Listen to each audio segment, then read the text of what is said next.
Morning. Good afternoon to everyone else. This is the MLM Lunchtime Leadership Show, and we are covering law number 7, the law of respect. Just typing in Bess here, invite on. Welcome, welcome. Joyce is here, welcome.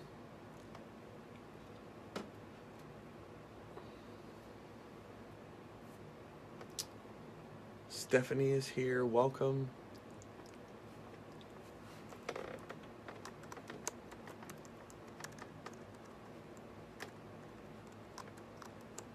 Bess. There she is.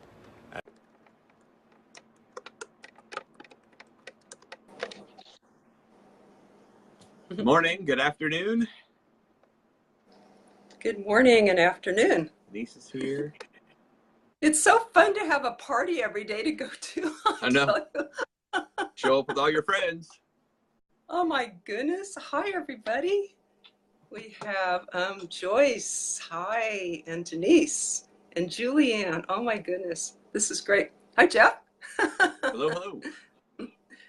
It's real hot again here. Is it hot there? Yeah, it just turned. We had some great weather. It was like 80 over the weekend, and then all of a sudden it went back to 90s, and it was warm.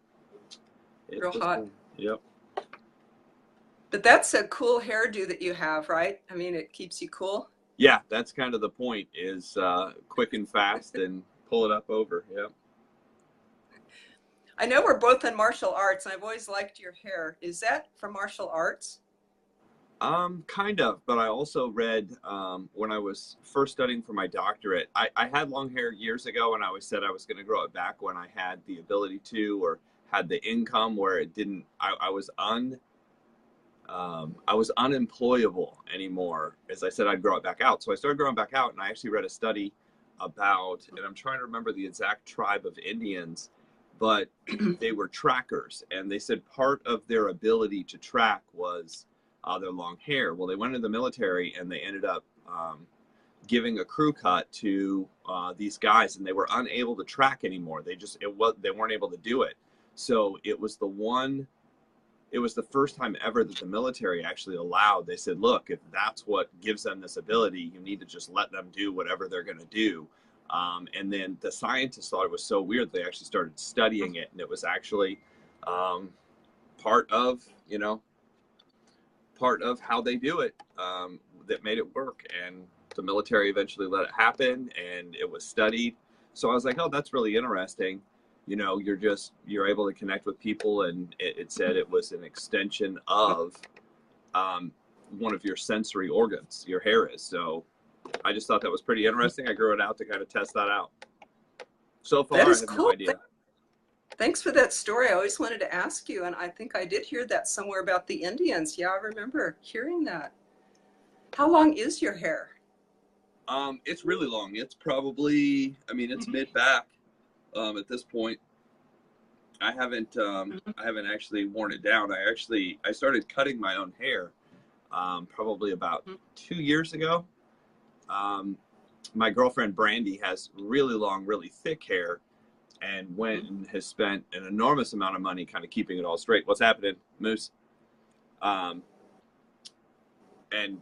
she came in one day, and there was this clump of hair, and she was like, what are you, what just happened, and then she's like, wait a minute.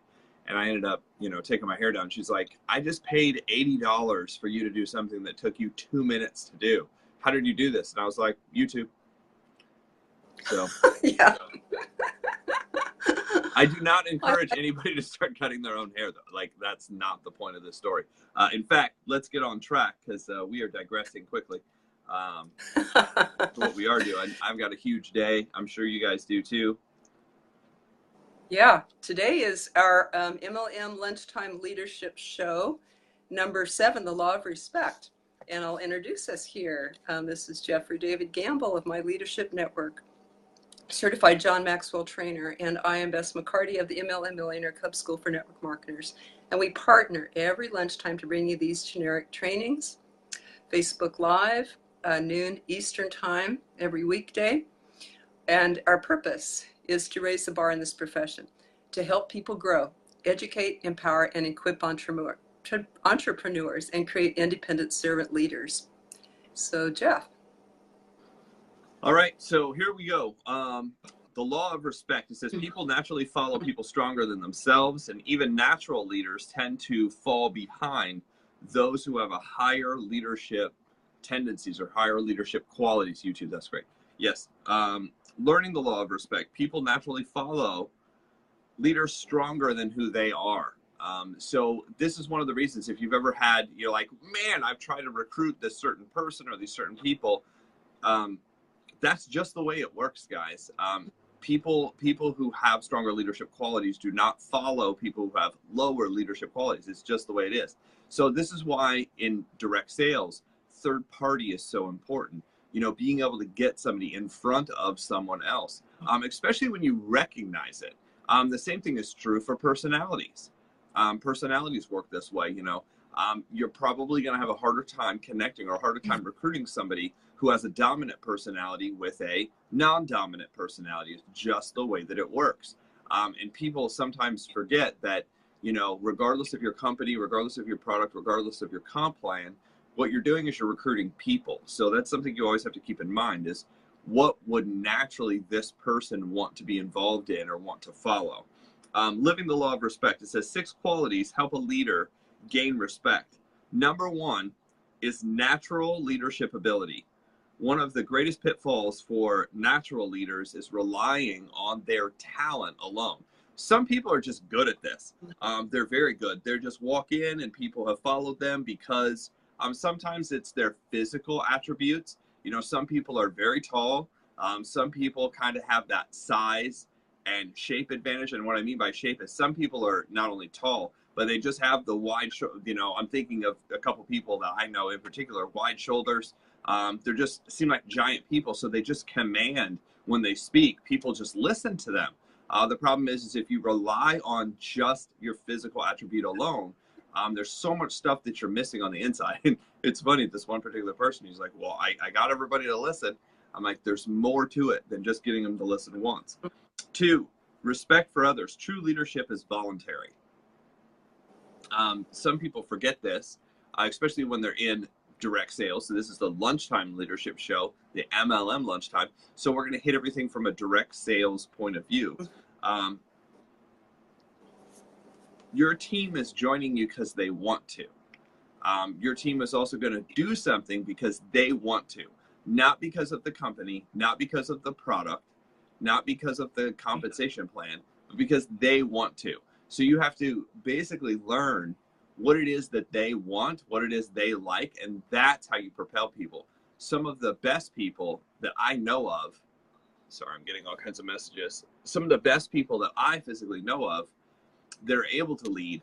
They're able to do so because people just like being around them and they know what these other people like. They know their interests. They know what they're about.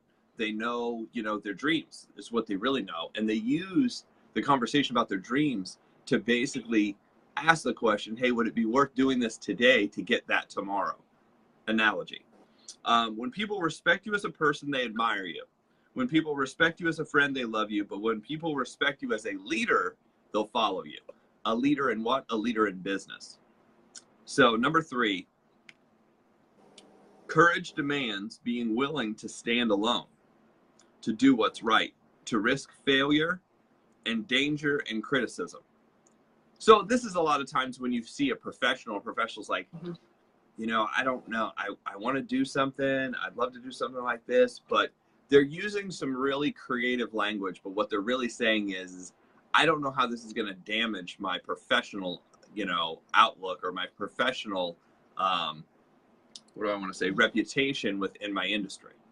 And I've seen people do this. They're like, man, I don't know, you know, being involved in this, that's when you know, if you're talking to that type of person, that's a good thing. But it also tells you, you know, that's why the organization, how you do things, the group of people you're around, that's why it's so important, because that allows you to attract professionals. And you want a mixture of professionals and non-professionals. And what I mean by non-professionals is, you know, somebody who has a career that has initials behind it and somebody who doesn't. You want the entire group. Josh Bach's with us. What's happening, sir? So courage. 4. The fourth quality that this is success. Success is an attractor. People are drawn to accomplishment. Advice is cheap, but results are priceless. So people are looking for people they can follow who have done it or done it before. You know, that's why I always find it amazing. People are like, I can't believe that person was able to turn around to another company and recruit all those people, you know, in direct sales. And I was like, well, why shouldn't they? If they've done it before, people know they can do it. And if they say they're going to go do something, they're just going to do it. I had a conversation recently with a gentleman, and we were talking just about this. And he's like, yeah, there's certain people who have success that don't, no matter what they're going to go do, because of who they are, because of what they know, because of the success that they've had in the past, it's almost like a no-brainer. He's like, and this one particular guy I was talking to, he's like, I actually had a question because we were talking about this at work. And he said, I asked the guy next to me, he said, if Bill Gates walked in this building and said, hey, I'm starting this new business, blah, blah, blah, blah, blah, XYZ, that has nothing to do with Microsoft or anything. It doesn't even apply to Microsoft, but I'm starting this new business. He's like, would you invest with him? And the guy's like, nah, you know, that's risky, you know, new business. And my friend basically said, you're an idiot. He's like, you're an idiot because somebody who has that kind of money and somebody who's made that kind of money isn't going to go guess. They have researched it. They know on a different level. And I went on to say, in this conversation we were talking about, I said, there's actually a passage in the book, Think and Grow Rich, that Onassis says, if I lost everything and had to do it all over again, I would work as hard as I could to get the nicest suit I could and sit at this one restaurant, this one specific restaurant in New York. And he said, I would sit there once a month for lunch, even though the lunch is worth a whole month's salary. I would sit there once a month and I would take notes. And he said, the reason I would go there and take notes is because those people's worst ideas are better than my best idea. And, you know, sometimes you have to realize that there are people out there who they can see it before you see it. They know it before they know it. And they've done research because of who they know and what they know. They're able to figure it out a lot faster than the average person. So success, obviously, one of the qualities to follow. Loyalty.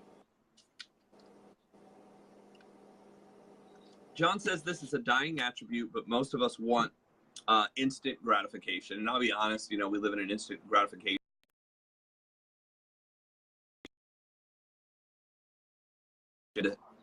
Cancel a call there. Most of us live in an instant gratification kind of market. People want things immediately. They want things right away. Loyalty requires steadfastness.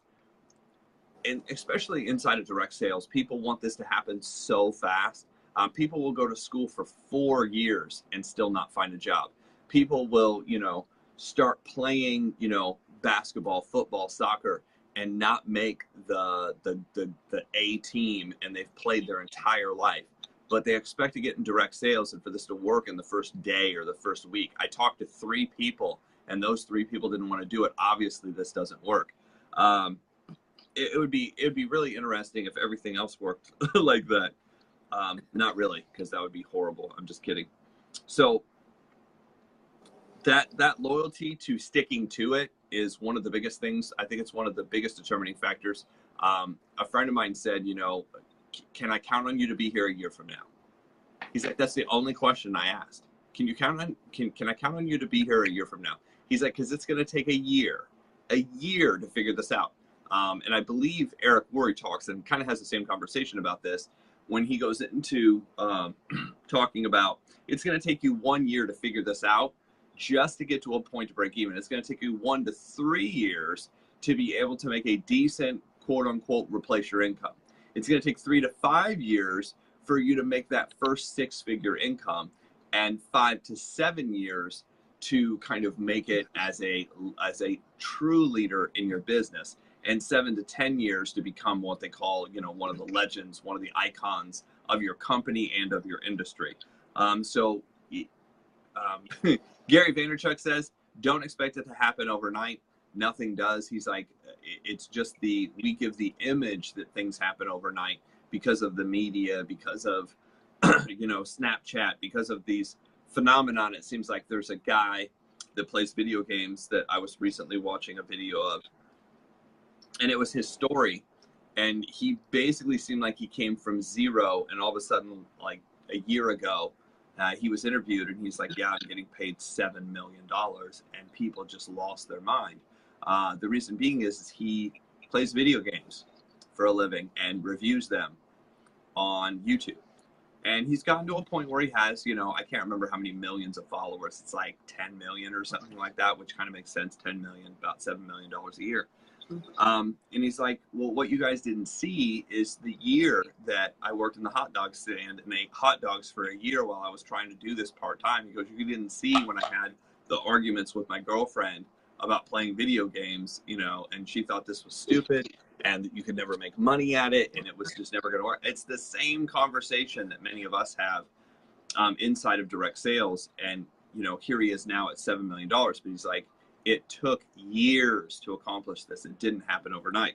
So last, value added to others. Value added to others. This is perhaps the greatest source of respect, is when you go out and help other people. When you go out and help other people and expect nothing back. When you go out and help other people and they can't help you back, which is another interesting one. And here's kind of what that means in network marketing terms. It's one thing to go help your team because you want to succeed. And you're like, hey, you need to do this because I'm trying to qualify. It's another to go help your team that's kind of in a position where regardless if they qualified, regardless if they did anything, it would help them, but it really wouldn't. It would indirectly help you, but it really wouldn't help you get to a new level or anything else. And certain comp plans are built like that, where certain people are placed on your team and that leg's already good, and it's going down and helping those people regardless.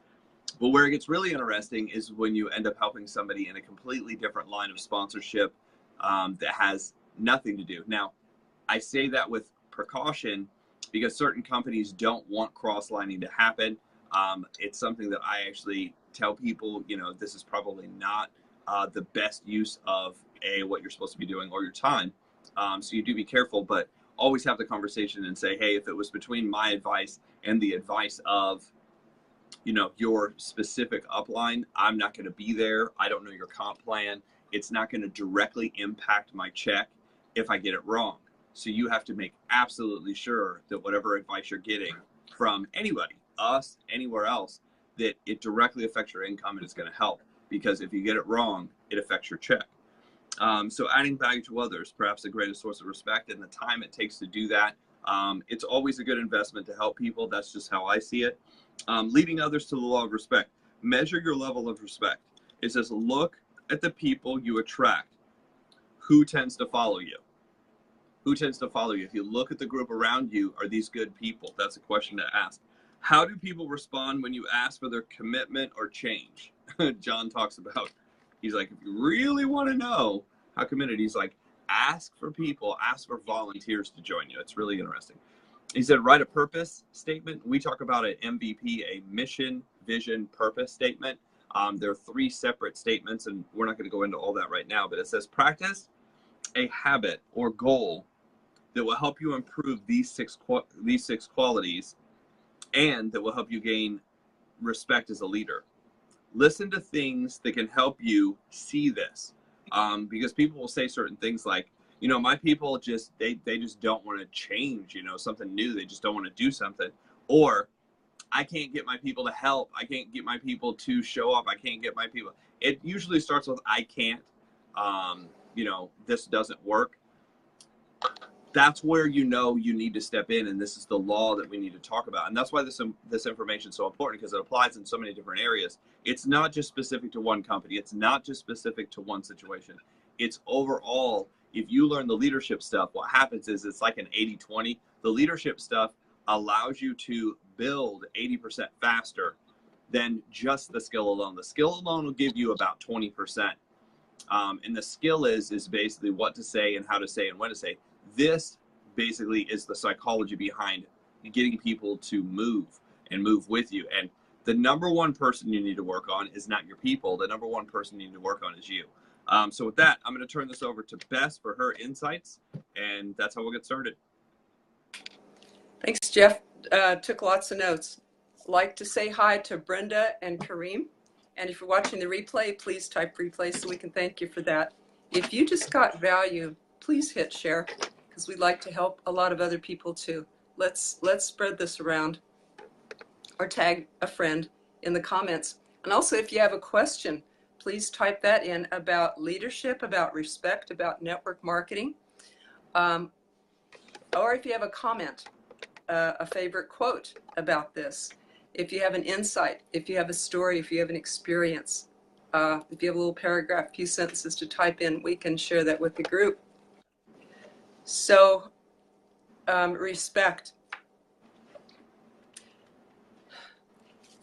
The book, free book that you can follow along with 21 Irrefutable Laws of Leadership by John Maxwell. I'll put the link in the replay here. And it tells a story of Harriet Tubman, who freed the slaves. She ran an underground railroad from north to south. First, she got free herself, and her husband said, if you attempt to escape, I will turn you in. And so she had to have a lot of courage to get herself free. She did it, and then she went back and helped hundreds of people to cross that line. That took a lot of courage. She didn't have to do that. Every time she did it, she was risking her life. But she had that courage to get people across and to free people. That was her passion. Even if she died, she had to do it. See, she wasn't afraid to die. And she had other people's best interest at heart. That's why she was a good leader, and why people, thousands and thousands of people, followed her, even though she was broke, a woman, black at that time. Thousands of people followed her, and even dignitaries and senators and leaders would seek her advice and ask her to speak. So what did Harriet have that people followed her? Just think a minute. What did she have? And how can you get that? Those are my two questions for you today. What did she have? How can you get that in yourself? How can you embody these things? Not just so people will follow you, you can build a team or make money or anything like that. So you can feel good about, we can feel good about ourselves inside, who we are, like Jeff says. Do we do the right thing? Are we going to be in this for the long haul? Do we have the courage to do this? Do we have the loyalty? Do we have the patience? The patience, oh my goodness. Instead of wanting the immediate gratification, the price that it takes for success, that 1, 3, 5, or 7, or 10 years for that kind of success. And that, remember, success is a measure of the people that you've helped. Your paycheck is a measure of the number of people that you've helped. So if you want to do this by the end of your life, if you want to help this many people in network marketing or in anything else, do you have the patience to pay the price to go through the steps that it takes? There's a story of a bamboo field. Have you guys heard that?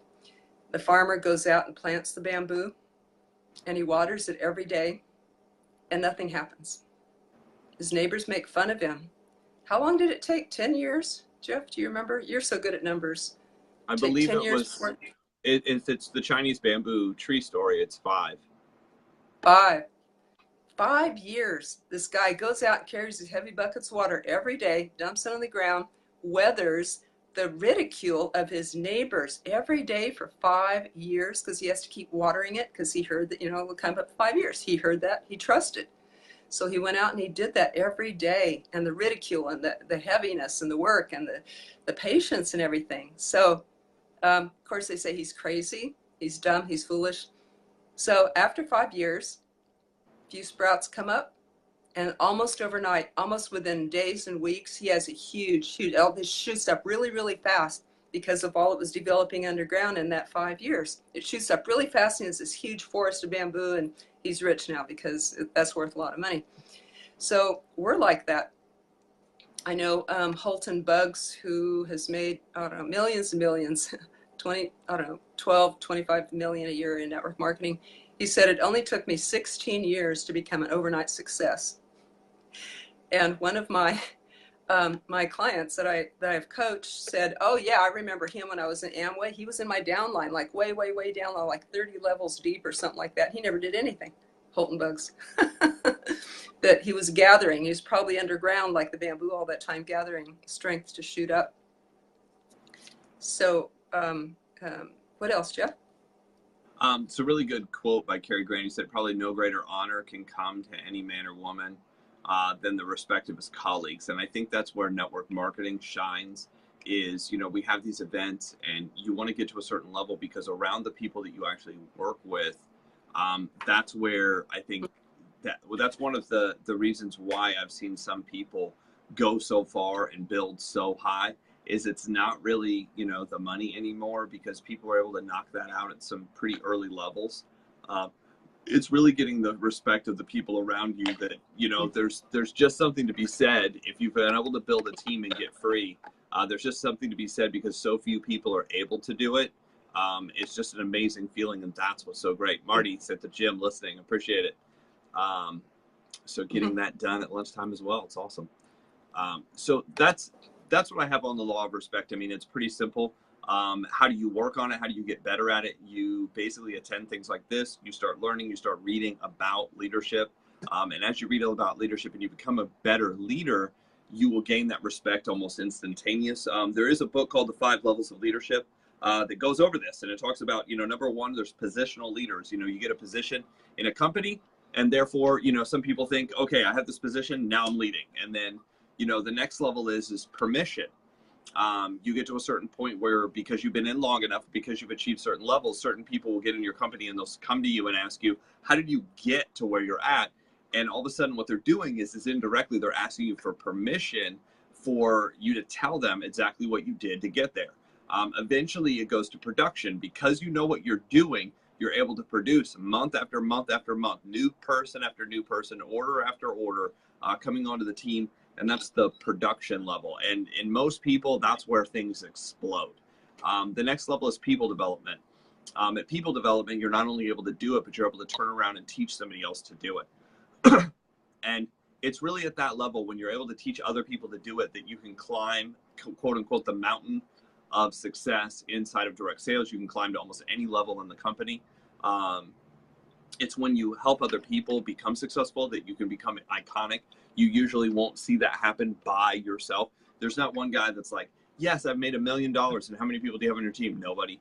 I just sponsored enough people to get, it's not going to happen. You got to have leadership. You got to have a line of people who know what's going on. And that's why it takes time, and it takes years to do this, to develop people. And then last is personhood. And the personhood part basically kicks in because of who you are and what you've done over a long enough time. People just know who you are. So that way, if that person happens to step into another company or do something else, all of a sudden it's like everybody, it's a shock. And people follow just because of who they are. They don't need to hear can you imagine this? People would follow you. They don't need to hear the speech of what you're in. I don't care what company it is. I don't care who's involved. I don't care how long they've been around. I don't care what products and services they have. I don't even care what the comp plan is. If you're doing it, I'll go do it. If John signed up, and I mean John Maxwell, if John Maxwell signed up at a company and said, I'm going to start a company, he would be one of those guys that you'd be like, wow, he would have no reason to do it. But it would be something where people would join blindly. They wouldn't need to hear the speech. They wouldn't need to even hear the presentation. They'd be like, if he's doing it, I'm doing it just because I know he's that person. So with that, any closing statements to wrap up, Bess, or any comments that any questions that people have concerning this lesson, or, any of the 21 laws of leadership? We'd love to hear those. You can type those into the comments. We'll kind of address those here live also. If you could share, or pass this on to somebody else who needs it, we'd appreciate that. You can join us every day at the MLM Lunchtime Leadership Show. All of these lessons that we're recording, we're downloading and actually putting onto YouTube and then uploading to our page, so that way you can see them, you can see the replays, you can see what other people put down. If you would like to rewatch them, you have the ability to. And with that, I'm going to turn this back over to Bess. Yeah, that's a Facebook group that you can go and request membership in, the MLM Lunchtime Leadership Show. So like Jeff said, we have the replays, and he even puts the YouTube up there, which has closed captions for people who may need that. So, and you get the free book, you get the community support and discussion there. So you can go there, request to be a member, or if you want to be a member, just type me right now in the comments, and then I'll know that and I'll add you. Who has a takeaway that you've loved from today that you can use? What was your favorite thing that you heard today? And do you have any questions? Because this is your chance to get free coaching on here. People type in questions. We do coaching back and forth. Hello, Kara. How are you? And Donald, welcome, everybody. So our, my last thought, inspirational thought is, be the person that you want to replicate. You are a role model. People are watching you, either in your business or in your family if you're a parent, and they do and they copy. So what are you wanting to replicate in life? What legacy are you wanting to leave behind? How are you wanting to better the world, change the world? And be someone that you respect yourself. Do you respect yourself? Do you like yourself? Do you like the values that you have? The integrity, the loyalty, the patience, the commitment, the consistency. Let's see. Kara, my mentor and friend, thank you. I love you. Thank you for being here. And Donald. Our next class tomorrow is number 8, The Law of Intuition. So that's cool. You can follow along in that free book that I'll post. Anything else, Jeff? I don't think so. I think that's it. Everybody have a great day. Go out, contact, meet some new people, and we'll see you here tomorrow at 12 noon. Bess? And Julie's takeaway, I love what Jeff just said about permission, production, people development, and personhood. There's a lot to catch, isn't it? If you don't worry, the replay will be up, and you can hear these again because I know he gives a lot real fast. Thank you, Jeff, for all that you bring, and everyone for being here. Thanks, Bess. Okay. Have a good day.